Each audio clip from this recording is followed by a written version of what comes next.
అందరికీ నమస్కారం.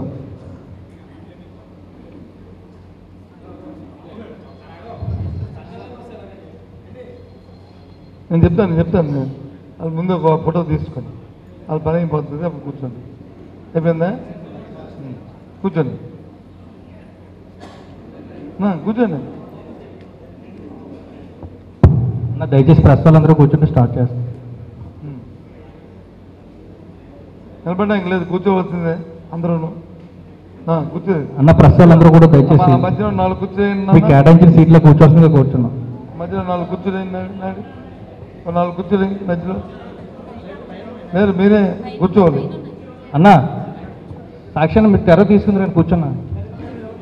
లేదు పర్లేదు, మీరు కూర్చోండి. కూర్చోండి నిలబడద్దు. ఇటు రండి అన్న. జగన్ కూర్చున్నాను. మీరు ఎన్ని ఫోటోలు తీస్తే ఇస్తే ఒక 1/2 ఫోటోవే కదా, పర్వాలేదు, నష్టమేం లేదు. వాళ్ళు ఎన్ని తీసినా ఓ ఫోటో కదా వేస్తారు. ఊరినే 10 ఫోటోలు మనం ఎన్ని చెప్పినా వాళ్ళు నచ్చిందో రాస్తారు. దానికి పెద్ద కొమ్ములు పెద్ద చెప్పు అమ్మా, వాళ్ళు నచ్చింది రాస్తారు. మనం చెప్పింది రాదు కదా. అందుకే అందరికీ నమస్కారం.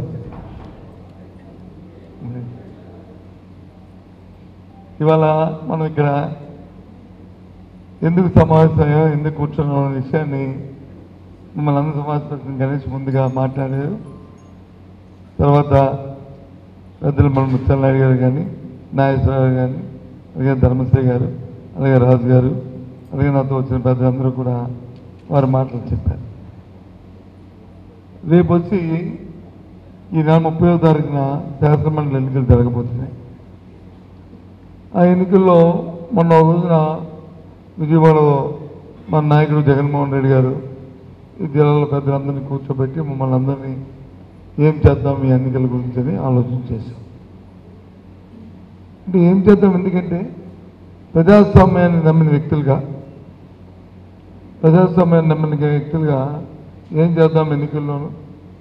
మనకి 858 ఓట్లు ఉన్నాయి మొత్తం జిల్లాలో. అందులో మనకి 600 పైచీల ఓట్లు మనకు ఉన్నాయి. 200 ఓట్లు తెలుగుదేశం పార్టీకి ఉన్నాయి. మరి మనం నిలబడిన ఆవశ్యకత ఉంది, ప్రజాస్వామ్యం పరిరక్షించుకుంటూ చేయాలి అని చెప్పుకుంటూ అభ్యర్థిని నిర్ణయించడం జరిగింది. సరే నిలబడతా ఉన్నాం, అందరం కలిసి ఈ ఎన్నికలకు వచ్చాం. ఎందుకంటే తెలుగుదేశం పార్టీ ఇదే ఎన్నిక అంతకుముందు కూడా జరిగినప్పుడు ఆ రోజు తెలుగుదేశం పార్టీ అధికారం ఉంది, వైసీపీ మన పార్టీ వచ్చి అధికారం లేదు. ఆ రోజు మేము అప్పటికి వారికి మనకి తేడా చూస్తే 50 ఓట్ల తేడా మాత్రమే ఉంది. అయినప్పటికి కూడా వద్దులే, ఎందుకంటే 50 ఓట్లు తక్కువ ఉన్నాం, మనం పోటీ చేయడం అప్రజాస్వామ్యం అవుతుంది, ఈ రకంగా చేయకూడదు, వదిలేద్దామనే ఉద్దేశంతో ఆ రోజు ఎన్నిక మానేశాం. ఈరోజు సుమారు 400 ఓట్లు తేడా ఉంది. 400 ఓట్లు తేడా ఉంది. 400 ఓట్లు తేడా ఉంటే 400 ఓట్లని అప్రజాస్వామ్యంగా ప్రలోభాలతోని, లేకపోతే వాళ్ళకున్న ఏదో అధికార దర్పంతో ఇవాళ వచ్చి అపస్పాలు చేయడానికి వాళ్ళ ఎన్నికల్లో ఒకళ్ళు పోటీ చేస్తే రేపు ఆ రకమైన నిర్ణయాన్ని వాళ్ళు తీసుకుంటున్నారు. ఇది ప్రజాస్వామ్యంలో, రాజకీయాల్లో ఇది మంచి సాంప్రదాయం కాదు. అయినప్పటికీ సరే, వాళ్ళ పార్టీ వాళ్ళ నిర్ణయం, వాళ్ళు ఏం పడతారో పడతారు. మన పార్టీ మన వ్యవహారాన్ని మన జగన్మోహన్ రెడ్డి గారు మన పెద్దలందరూ నిర్ణయించుకొని ఇవాళ ఎన్నికలకు వచ్చాం. ఇందాక గణేష్ మాట్లాడినప్పుడు చెప్పాడు, సుమారు మాకు ఇక్కడ ఉన్న మన పార్టీ బలం 62 ఓట్లు ఉన్నాయండి. ఎంపీటీసీలు కానీ, జడ్పీటీసీ కానీ, మున్సిపల్ కౌన్సిలర్లు కానీ అందరూ కలిసి.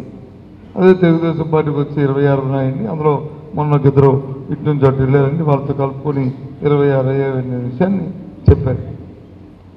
సరే, ఆ 26 పోతారు కానీ మన 42 మంది మరి జగన్మోహన్ రెడ్డి గారి మాటను నిలబెట్టి, మన పార్టీని వాళ్ళకి ఆలోచన నిలబెట్టి ఒక మాట మీద మనందరం ఉండాలని కోరడానికే ఇక్కడ మేము పెద్దలందరూ కూడా ఇక్కడికి వచ్చాం.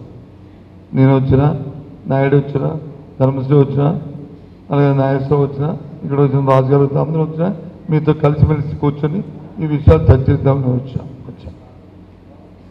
ఎందుకంటే మనకు తెలుసు, చూసాం మొన్న ఎన్నికల్లో. మొన్న అది యాక్చువల్గా ఏమనుకున్నామంటే ఎన్నికలు అయ్యేవి ఓ సంక్రాంతి వరకు 4 నెలలు 5 నెలలు కామ్గా జరగని. ఎందుకంటే ప్రజలు వాళ్ళని గెలిపించారు కదా, ప్రజల ఆశతో ఏదో ఒక దీంతో ప్రభుత్వంలో ఆశతోనో వాళ్ళ మాటలు నమ్మి గెలిపించారు. మనం ఎందుకులే ఓ 4 నెలలు పోతే ప్రజలే తెలుసుకుంటారులే అనే ఉద్దేశంతో మేము పెద్దలందరూ ఉన్నాం. అయినప్పుడు ఎన్నిక వచ్చింది కాబట్టి మరి ఎన్నికల్లో ప్రజాస్వామ్యబద్ధంగా మనం ప్రజాస్వామ్యం నిలబెట్టుకోవాలి కాబట్టి వాళ్ళు వచ్చి మాట్లాడుతున్నాం. ఎందుకంటే ఎన్నికల్లో మనం జగన్మోహన్ రెడ్డి గారికి చంద్రబాబు నాయుడు గారికి ఓ తేడా ఉంది. జగన్మోహన్ రెడ్డి గారు ఏంటి, మాట ఇస్తే మాటని అమ్మో అది చేయలేకపోతే మళ్ళీ ఏమనుకుంటారేటో, మనం మాట్లాడిపోతామేటో, మన ఏటో తత్వం ఉన్న వ్యక్తి జగన్మోహన్ రెడ్డి గారు. అది వయసు రీత్యా అవ్వచ్చు, అనుభవంతో అవ్వచ్చు, లేదా తండ్రి గారి వారసత్వం అవ్వచ్చు, అనుభవం లేకపోవచ్చు, తండ్రి గారి వారసత్వం అవ్వచ్చు, రాజకీయ లోకం తిరిగిపోవచ్చు. ఇవన్నీ ఏదో కారణం. చంద్రబాబు నాయుడు గారికి ఏంటంటే ఆయనకున్న అనుభవం, ఆయనకున్న రాజకీయ లౌక్యం, ఏముందిలే ఇవాళ చెప్తే రేపు మానేస్తే ప్రజలు మళ్ళీ మర్చిపోతారులే అనే తత్వం ఆయన సహజమైన ధోరణి అయింది. ఆయన తత్వం అది. ఏదవని ఏ తత్వాలు అవని మొన్న ఎన్నికల్లో వచ్చి అందుకే జగన్మోహన్ రెడ్డి గారు ఆర్థికంగా రాష్ట్రం మనకున్న పరిస్థితుల్లో నాకు తెలుసు, నేను ముఖ్యమంత్రిగా చేసి నేను మళ్ళీ మాట చెప్పలేనని ఆయన వాగ్దానం ఆయన ఇచ్చారు. చంద్రబాబు నాయుడు లేదు, నా పేరే సంపద సృష్టించడం, నేను సంపద సృష్టిస్తాను, అది పాతాలపై మంత్రం ఉంది, లేకపోతే అక్షయ పాత్ర ఉంది, నేను చేస్తానని చెప్పాడు. అప్పుడే 60 రోజులు అయింది, చేతి ఎత్తేసాడు, అమ్మో అన్నాడు. ఇంకేమి మా అప్పుల పాలైపోయింది, ఇది అయిపోయింది, అది అయిపోయింది. అప్పుల పాలైపోయింది అతను తెలియదు ఆయనకి. అప్పులనే ఏ రాష్ట్రమైనా ఏ దేశమైనా మన భారత రాజ్యాంగంలో ఏ ప్రభుత్వాలు ఉన్నా, రాష్ట్రంలో దేశంలో ఏ ప్రభుత్వమైనా ఒక పరిమితికి దాటి అప్పు చేయడానికి వీళ్ళే, పరిమితి లోపే అప్పు చేయాలి. అది చేయడానికి వచ్చి ఏదో 1 దఫా 2 దఫాలో దాని పారామీటర్ దాటి తప్పుకుంటాయి, కానీ అంతకంటే ఎక్కువ దాటి తప్పుకో. అదే ఆ విషయం అందరికీ తెలుసు, చదువుకున్న జ్ఞానం ఉన్నవారికి, తెలుగుదేశం రాజనాయకుడి దగ్గర నుంచి వాళ్ళ పార్టీ వాళ్ళకి, మన పార్టీ వాళ్ళకి, అలాగే మన నాయకుడికి అందరికీ ఆ విషయాలు తెలుసు. కాబట్టి కొంతమంది వచ్చి ఏం చేస్తామంటే ఓ పద్ధతిగా ఆ లైన్ క్రాస్ అవ్వకుండా ఆ చట్టాన్ని చూసుకొని మనం వెళ్తాము. కొందరు వచ్చి ప్రలోభాలకు పనిచేసి ముందు నాకు ఈ కుర్చీ ముందు ధ్యేయం, తర్వాత ఏమైపోయినా పర్వాలేదు అనుకుని కొందరు వెళ్తారు. మరి మన నాయకుడు వచ్చి దానికి ఒప్పుకోలేదు కాబట్టి కొద్దిగా మనం ఇబ్బంది పడ్డాం. ఎందుకంటే ప్రజలు ఎప్పుడు కూడా మానవుడు ఆశ కోసం ఆలోచన చేస్తాడు. తర్వాత తెలుసుకుంటే అమ్మమ్మ తప్పు చేశాను తర్వాత తెలుసుకుంటాడు. ఏదైతే మానవుడికి ఆశ ఉందో ఆ ఆశని ఎత్తి రేకెత్తించాడు. సరే 4-5 నెలల్లో విషయాలు బయటికి తెలిసిపోతాయి, జనానికి తెలిస్తే మనం ఏం ఇబ్బంది పడక్కర్లేదు. కానీ మనందరికీ ఇప్పుడు కావాల్సింది ఏంటంటే మన గౌరవాన్ని మనం నిలబెట్టుకోవాలి. మనకు డబ్బు ముఖ్యాలు కాదు, మనిషికి మానవుడికి ఫస్ట్ ఏంటంటే చిన్న స్థాయి నుంచి పెద్ద స్థాయికి ఎవరి స్థాయిలో వారికి గౌరవం ఉండాలి. వారి కుటుంబంలో ఉండాలి, రాజకీయంగా ఉండాలి, లేకపోతే వీధిలోకి వెళ్తే 10 మంది దగ్గర ఉన్న ఆ గౌరవాన్ని కాపాడుకోవాలి. ఇవాళ ఈ ఎన్నికతో మీ తాలూకా స్థానిక సంస్థల ప్రజాప్రతినిధులు ఎవరైతే ఉన్నామో, కౌన్సిల్ కానీ, ఎంపీటీస్ కానీ, జడ్పీటీస్ కానీ, ఎంపీపీలు కానీ, మీ అందరి తాలూకా గౌరవాన్ని మన పార్టీ నిలబెట్టడానికే ఈ ఎన్నిక. దయచేసి అది అర్థం చేసుకోమని కోరుతున్నాను. మీకు ఏ ఒక్కరికి కూడా చిన్న గౌరవం తగ్గనికంట ఉంచే బాధ్యత ఈ పార్టీదని చెప్పడానికి తెలుస్తాం. మిమ్మల్ని దయచేసి అందరం ఒక మాట మీద ఉందాం. ఏం కొమ్ములు పోయినది అయిపోయింది. మనం ఇప్పుడు ఏం మాట్లాడినా పోయి ఎక్కిస్తూ ఉంటుంది. నేను యాక్చువల్గా అనుకున్నాను సంక్రాంతి వరకు అసలు ఏం మాట్లాడకూడదు. కానీ ఎందుకంటే నానిమూన్ ట్రిప్లో ఉన్నారు, వీళ్ళు ఏదో చేస్తాం చెప్పారు, చేయనియండి చూద్దాం ఏం చేస్తారో. నేను ప్రెస్ మీట్లో కూడా చెప్పాను, ఆ భగవంతుడు వాళ్ళకి అవకాశాలు ఇవ్వాలి, అక్షయ పాత్రని వాళ్ళకి ఇంకా ఎక్కువగా ప్రసాదించాలని చెప్పి నేను చెప్పాను కూడా.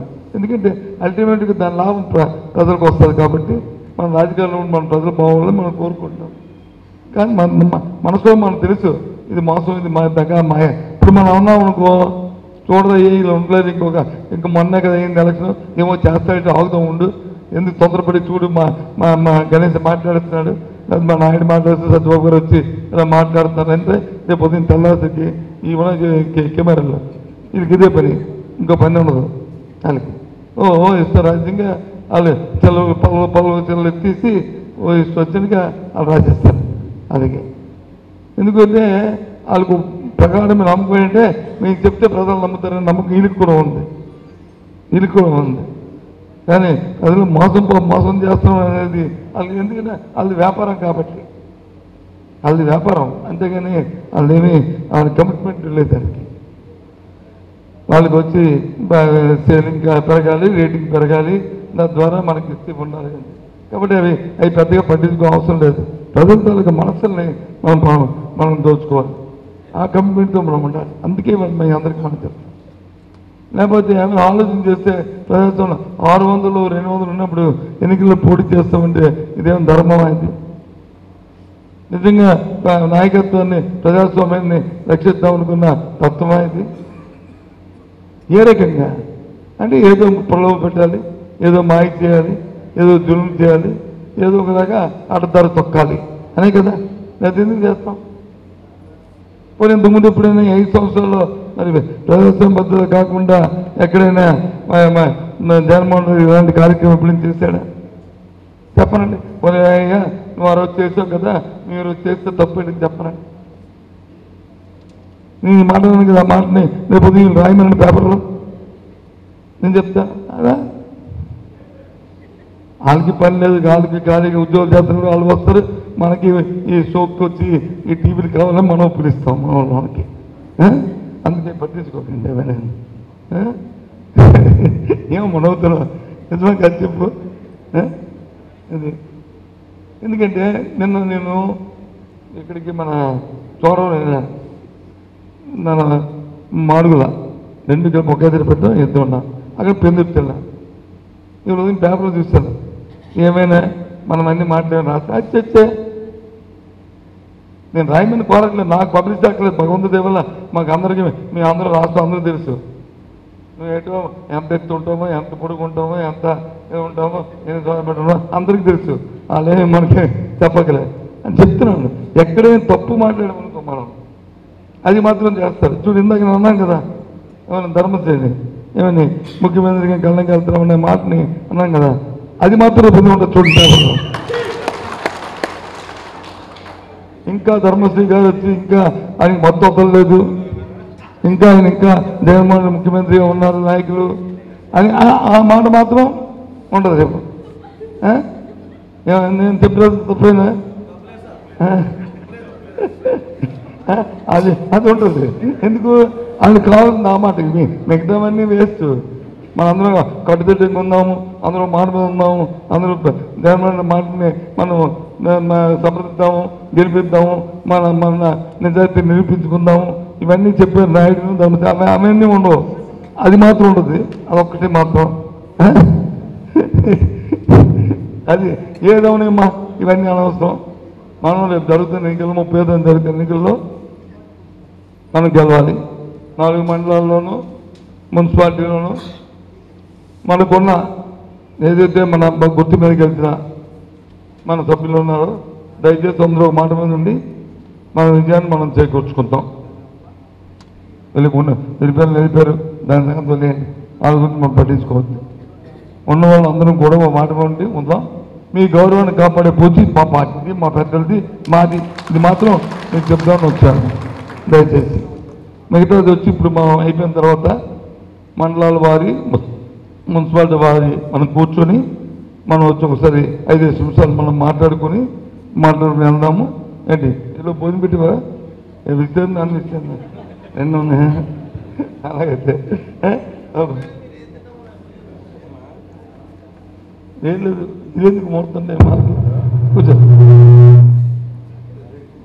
వాళ్ళు ఎందుకు ఇబ్బంది పెడుతున్నాం అంటే ఏముంది ఈ కాలేజ్ అన్న మనం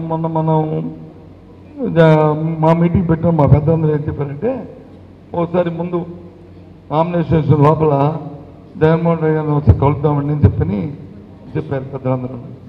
సరే ఇవాళ వచ్చి కొండ మీద ఉన్న పాడేరు వరకు వెళ్తున్నారు. మిగతా వచ్చి పెద్ద కార్యక్రమం రేపు వచ్చి మనం పెట్టుకున్నాం అనుకున్నాం.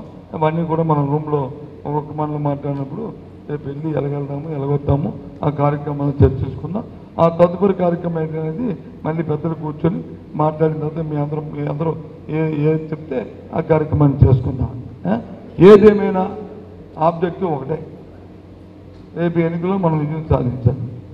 మన గౌరవాన్ని మనం కాపాడుకోవాలి, మనం కాపాడుకోవాలి. సరే ప్రత్యర్థి గెలిచారు కాబట్టి వాళ్ళు ఎన్నైనా మాట్లాడతారు. మనం ఓడిపోయాం కాబట్టి మనం కింద ఉంటాం. ఎప్పుడు ఎంతో పడిపోతుంది కదా. రాత్రి అయితే పగలు వస్తే పగలైతే రాత్రి వస్తుంది. మన 5 సంవత్సరాలు ఎంతసేపు అయిపోయింది. ఇలా కళ్ళు మధ్యలో కళ్ళు తిరిగిన లోపల అయిపోయింది. ఇంకా గణేష్కి ఇంకా ఎమ్మెల్యే అనుకునే రమణ ఉన్నాడు. ఇంకా ఈ లోపు అయిపోయింది 5 సంవత్సరాలు అయిపోయింది. అలాగే 5 సంవత్సరాలు ఎంతసేపు అయిపోతుంది. ఈ లోపు ఏంటంటే ప్రజలు ఇబ్బంది లేకుండా చూసుకొని మన గౌరవాన్ని, మన వ్యక్తిత్వాన్ని మనం కాపాడుకోవడం, మన గౌరవాన్ని మనం కాపాడుకోవడం, అది మనం చేయవలసిన పని. మన ప్రభుత్వం ఎన్నో మంచి పనులు చేస్తాం, చేయలేదంటే చేయకపోతే ఎందుకు అవుతుంది. కానీ ఎక్కడో చిన్న తప్పులు జరిగి ఉంటాయి. జరగకపోతే ప్రజలు మనల్ని ఎందుకు ఓడిస్తారు? లేదు ఏదో ప్రలోభాలకు వచ్చి ఇచ్చిన మా ఆశకు వచ్చి మనం వచ్చి కొద్దిగా ఇబ్బంది పడవచ్చు. అవన్నీ ప్రజలు తెలుసుకుంటారు. మనకి అనుభవం వచ్చింది. ఇంకా మన తాలూకు విధానాలు మారిపోతాయి. రేపు మన జగన్మోహన్ గారి తాలూకు ఆలోచన సరళి, ఆయన విధానం, ఆయన మరి పరిపాలన విధానాలు ఆయన కూడా మార్చుకుంటాడు. రేపు అందులో తేడా లేదు.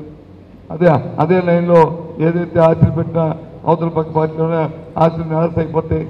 అది వచ్చి మళ్ళీ చీకొట్టే పరిస్థితులు వస్తాయి. అందులో మనం ఏమీ దాని గురించి పెద్దగా పట్టించుకోవడం అవసరం లేదు. ఎందుకంటే మనకు తెలుసు, నేను 5 సంవత్సరాలు మంత్రిని చేశాను. మన క్యాబినెట్ అంతకుముందు 10 సంవత్సరాలు, సుదీర్ఘంగా 15 సంవత్సరాలు మంత్రిని చేశాను. దాంతోపాటు ఒక ఎంపీని చేశాను.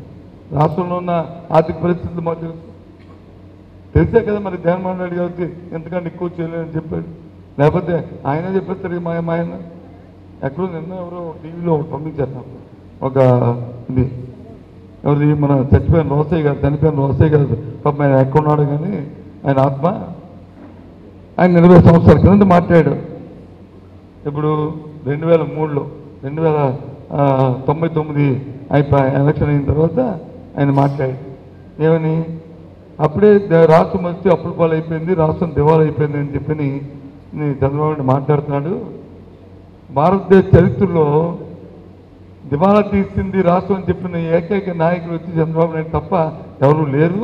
ఇది చాలా దురదృష్టం అని ఆయన వచ్చి నాకు ఎవరో పంపిస్తే చూశాను. ఎందుకంటే రాష్ట్రాలు దివాళా తీసినవి ఏంటి? రాష్ట్రాలకు ఎప్పుడు పరిమితులు ఉంటాయి. ఆ పరిమితులు దాటి ఎప్పుడు వెళ్ళాం. ఆ పరిమితుల్లోనే పరిపాలన చేస్తాం. ఆ విషయం అందరికీ తెలుసు. ఇవేమి ద్వీపరికాలు ఉండవు, అవేమి ఉండవు. అంతా లెక్కలే. ఇదే మన ఇంట్లో ఈ పరుపు కింద కొన్ని పోపు డబ్బాల్లో కొన్ని డబ్బులు, లేకపోతే ఇక్కడ కొన్ని డబ్బులు, లేకపోతే దిక్కలు కొన్ని ఈ పక్కింట్లో దాయడం కొన్ని ఉండవు. గవర్నమెంట్ అకౌంట్లు అన్నీ ఉంటాయి. 4-5 ఏజెన్సీలు ఉంటాయి. ఏ రూపాయి అప్పు తీసుకోవాలన్నా దానికి ఎఫ్ఆర్బి ఏమంటుంది, దాన్ని క్రాస్ అయితే కేంద్ర ప్రభుత్వం పర్మిషన్ రాదు, దాని లోపల ఇవ్వాలి. మొన్న లెక్కలు కూడా చెప్పాయి. ఇంకా వీళ్ళకి అవకాశం ఉన్నప్పుడు కూడా ఇంత స్ట్రీమ్ లైన్ వచ్చి ఈ రాష్ట్ర ప్రభుత్వం గత 5 సంవత్సరాలు చేసింది. అన్ని రాష్ట్రాల కంటే ఈ రాష్ట్రం ఈ కార్యక్రమం చేసిందని చెప్పింది. ఎందుకు? కమిట్మెంట్ ఉంది కాబట్టి, రేపు మళ్ళీ ప్రజలు ఇబ్బంది పడతారు కాబట్టి అని చెప్పారు. వాళ్ళు ఇచ్చేసారు. సరే రేపు ఇస్తారు చూద్దాం. మరి ఇప్పుడు 60 రోజులు అయింది. సరే ఇంకో 60 రోజులు, ఇంకో 60 రోజులు సంవత్సరం అయిపోతుంది. మరి ఇచ్చిన నెరవేర్చారు కదా. రండి మనం ఎంత నెరవేర్చారు.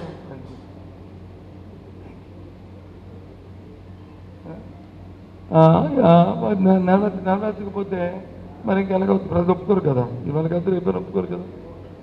సరే అవన్నీ మనం తర్వాత మాట్లాడుకుందాం. ఇప్పుడేం అవసరం లేదు. ఇప్పుడు మనం ఉన్నదంతా కూడా మన తాళుగా కర్తవ్యం. రేపు జరుగుతున్న ఎన్నికల్లో మనందరం మన మాట మీద మనం ఉండి మనకున్న 62 ఓట్లని మనం వచ్చి జగన్మోహన్ రెడ్డి గారు మీరు ప్రతిపాదించిన మన అభ్యర్థి పెట్టడానికి మనం వచ్చి ఓటేసి అది ఎలాగేయాలా ఏంటి అనేది మళ్ళీ ఇంకో సమావేశం పెట్టుకుందాం. మన గౌరవాన్ని మనం కాపాడుకుందాం. మీ గౌరవాన్ని కాపాడే బాధ్యత పార్టీది. మీకు ఎవరికి ఒక చిన్న కేసుమెత్తు మరి మీ వ్యక్తిత్వానికి ఇబ్బంది లేకుండా చూసే బాధ్యత పార్టీదని మీ అందరికీ మనవి చేసుకుంటూ ఒక్కొక్క మండలాన్ని మనం కూర్చొని ఒక 5 నిమిషాలు మాట్లాడుకుందామని. మరి ఎక్కడ పెట్టావా పెట్టి సెలవు.